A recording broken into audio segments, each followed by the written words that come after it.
Fanny Wegscheider qui nous rejoint. Bonjour Fanny. Bonjour. Alors je le disais, les derniers à avoir été reçus, c'était hier soir 20h à l'Elysée, les Républicains. Oui, Laurent Wauquiez, qui à l'issue de la rencontre à l'Elysée a fait le point sur ce que pensait sa famille politique en disant qu'elle ne céderait pas à la facilité de la censure, que les Républicains seraient disposés à participer à un gouvernement d'intérêt général. Voilà pour les propos donc, de Laurent Wauquiez qui tout de même met une ligne rouge à tout cela, hein.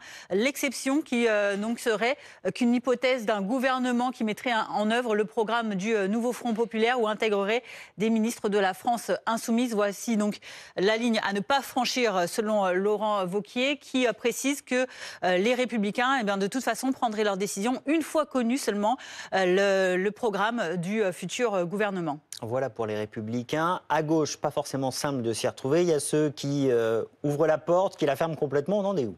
Alors, du côté de la France insoumise, on ferme carrément la porte. Les LFI n'iront pas à l'Elysée lundi, puisque Manuel Bompard l'a expliqué hier soir. Aucune discussion autre que la nomination d'un gouvernement du nouveau Front populaire ne saurait avoir lieu avec le chef de l'État. Donc, fin de non-recevoir du côté de LFI. En ce qui concerne le Parti communiste, on est un peu plus nuancé, on reste ouvert à la discussion. Fabien Roussel déclarait hier sur le réseau social X, juste un peu avant d'avoir été contacté par Emmanuel Macron en vue justement de cette rencontre de lundi, que le PCF et ses parlementaires appelaient à construire un pacte républicain et social. Et il invite par ailleurs le président justement à regarder un peu à gauche de l'hémicycle pour construire ce pacte. C'est toujours ce qu'il déclare. Et puis on est toujours dans l'expectative du côté des Verts, puisque d'un côté, Marine Tondelier, hier, dans la journée, déclaré qu'elle déplorait l'attitude d'Emmanuel Macron à ce stade, que c'est un président qui ne négocie pas, qu'il humilie la gauche, selon Marine Tondelier.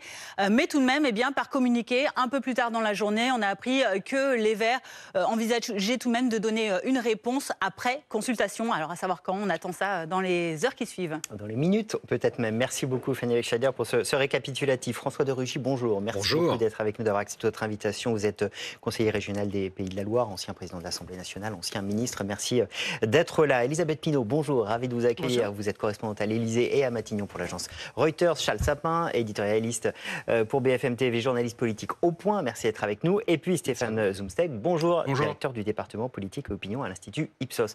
Avant de vous interroger, je voudrais juste, parce que je suis curieux, vous qui connaissez parfaitement Matignon, l'Élysée, qui humait l'atmosphère au quotidien, quelle est l'atmosphère à l'Élysée en ce moment ?